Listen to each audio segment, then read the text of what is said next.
This is the 6th grade 22A pre-test or practice test that I'm going to work out for you. Number 1 says a triangle ABC is an isosceles triangles. Angle B and C measure 70 degrees. What is the measure of angle A? We know that A plus B plus C equals 180 degrees because the interior angles of a triangle add up to equal 180. So for number 1, we have 180 degrees minus B and C are 70. 70 plus 70 is 140. So 140 degrees. And that would leave me with 40 degrees. So the measure of angle A is 40 degrees.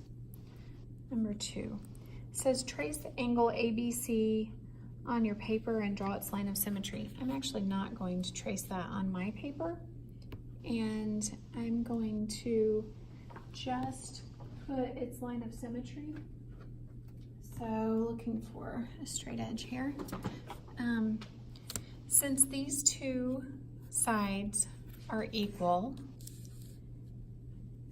our line of symmetry is going to go from the angle between those two sides to the center of the line opposite that angle.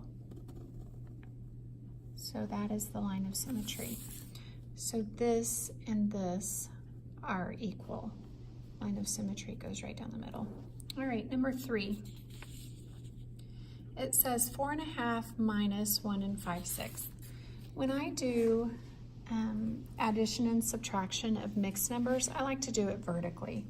So I'm going to put 4.5 here, and I'm going to subtract 1 5/6.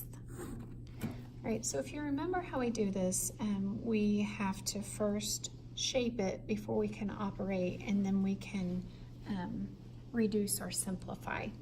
So we need to shape this one because these fractions need to have a common denominator. My common denominator will be 6 because that's the least common multiple of 2 and 6. So I'm going to multiply this fraction times 3 over 3. This one already has a denominator of 6, so I will leave it alone.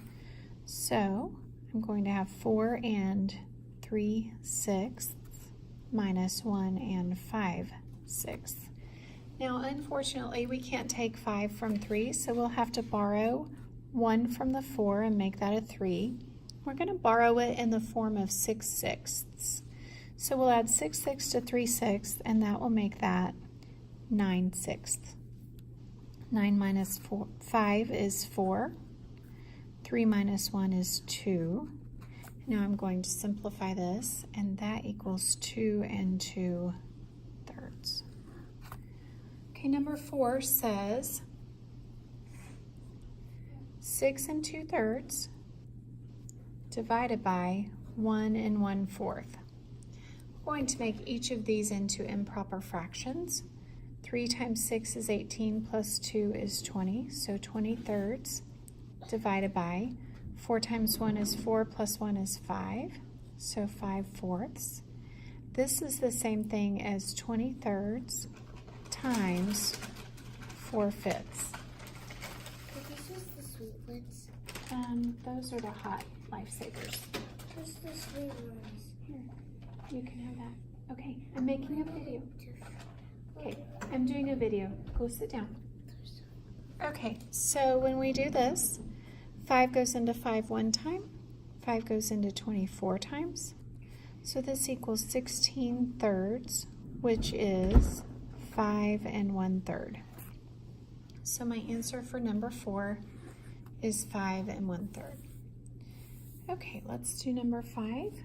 5 says 3.75 plus 3/8, and it's wanting a decimal answer. You need to make sure to pay attention to that when you do your test so that you give the answer in the right form.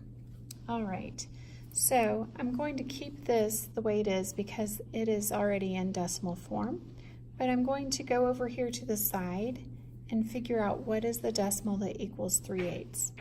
To do that, I divide the numerator by the denominator. 8 doesn't go into 3, but it does go into 30, and it goes 3 times. 3 times 8 is 24. If I subtract that, I get 6. I'm going to bring down another 0. 8 goes into 67 times. 7 times 8 is 56. When I subtract that, I get 4. I'm going to bring down another 0. 8 goes into 45 times. 5 times 8 is 40. So I'm finished now because there is no remainder. So we go back over here, 3.75 plus 0.375. I can add a 0 to the end of this as a placeholder. 0 plus 5 is 5. 5 plus 7 is 12. 3 plus 7 is 10, plus 1 is 11. Bring my decimal point straight down. So my answer is 4.125. Number 6. Number 6 says, arrange in order from least to greatest. Okay, I want to show you what we have. We have 1/2, -2, and 2/10. In order to do this, I know that -2 is my smallest number. I can go ahead and write that one down. -2. Now, it's just a matter of, is the 1/2 or the 2/10 smallest? Well, we know that 1/2 equals 0.5. We can tell by comparing these two numbers that this one is bigger. So my next smallest number is 0.2, and then the 1/2. Number 7 says the coordinates of the vertices of a triangle are 0, 0, 6, 0, and 3, 4. All right, I'm going to use my stamp for this one because it's handy and because I don't have graph paper handy right now, but I will give you graph paper to use on the test. But here is a coordinate plane, and it says 0, 0, 6, 0, 1, 2, 3, 4, 5, 6, 0, and 3, 4. 1, 2, 3, 1, 2, 3, 4. All right, so there are my vertices of a triangle. It's asking me what is the area of the triangle. So let me go ahead and draw this triangle for you.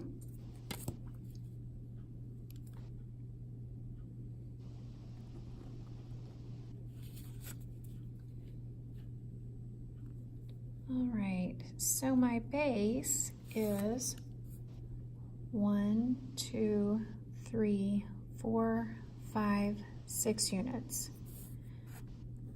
And my height is 1, 2, 3, 4 units.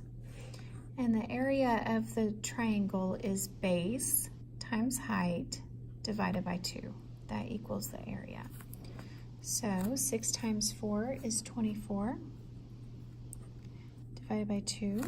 The area is 12 units. All right, let's look at number 8. 8 says -6 plus -4 minus 3. -6 plus a -4, those two equal a -10, and then we're subtracting 3 from that, so my answer is -13. Number 9 says, a bag contains 3 red marbles, 2 white marbles, and 5 blue marbles. So there are a total of 10 marbles.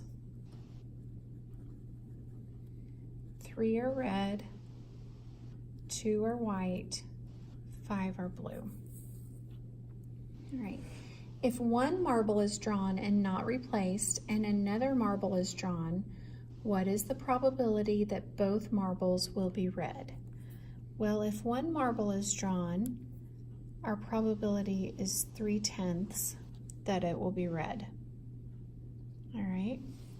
Then another marble is drawn. This time, one of those marbles is taken out. So this time we have only 9 marbles.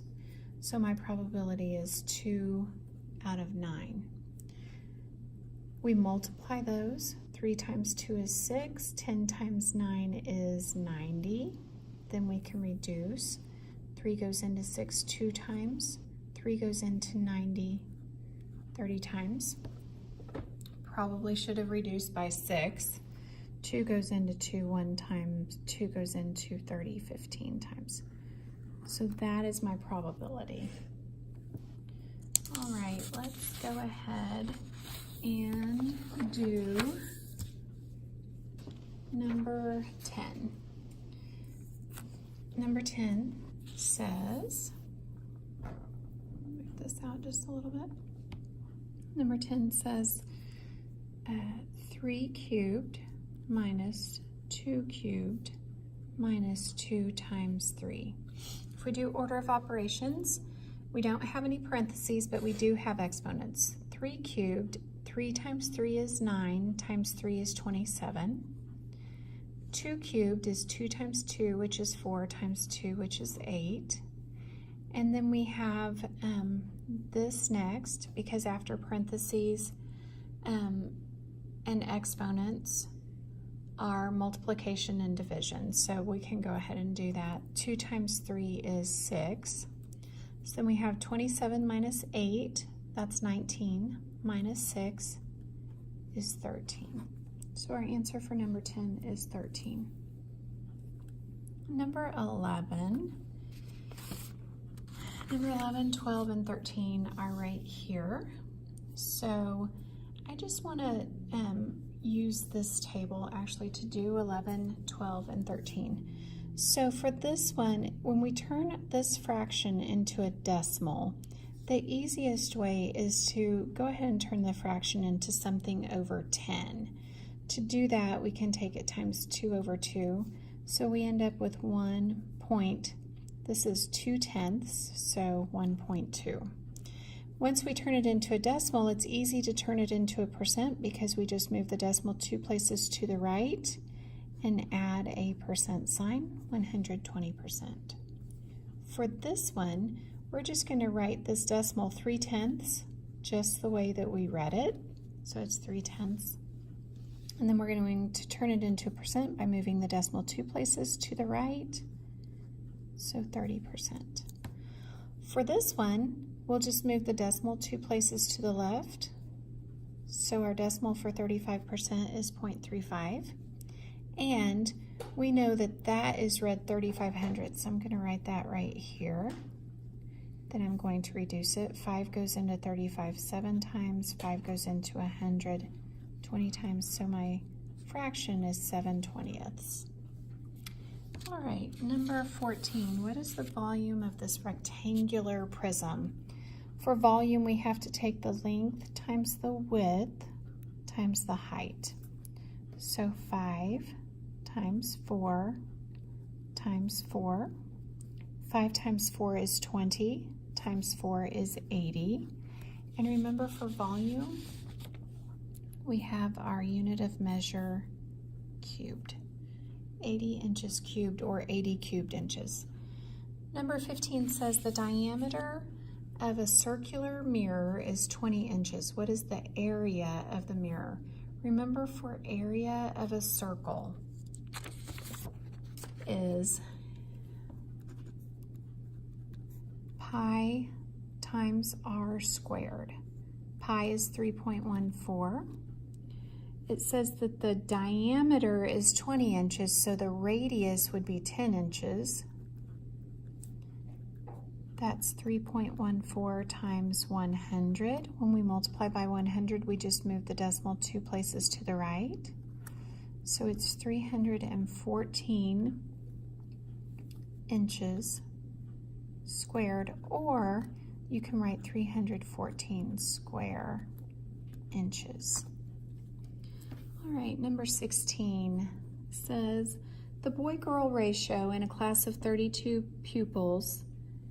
The boy-girl ratio in a class of 32 pupils. Oh, I didn't read that right. What is the boy-girl ratio in a class of 32 pupils if there are 18 girls? Well, there are 18 girls, 32 total pupils. So to find out how many boys there are, we're just going to subtract. There are 14 boys. So boy-girl ratio is 14 over 18, which will reduce to 7 over 9. Number 17 wants us to solve the proportion A over 12 equals 20 over 30. To do that, we can cross multiply. We get 30A equals 240. Divide by 30 on both sides. These 30s cross out and we're left with just A. 240 divided by 30 is 8. Number 18 says solve 3n plus 2 equals 35. All right, we're going to use inverse operations. We want only n here, so we'll subtract 2 from both sides, and we're left with 3n equals 33. Then to find out what n is, we have to divide both sides by 3. These are going to cross out. I'm left with only n on that side. 33 divided by 3 is 11. So n equals 11. Number 19 says, what is the perimeter of the hexagon? All right, here's our hexagon. We know this side. We know this side. We do not know this side, but we can find it by taking 10 minus 4. So this side is 6 meters.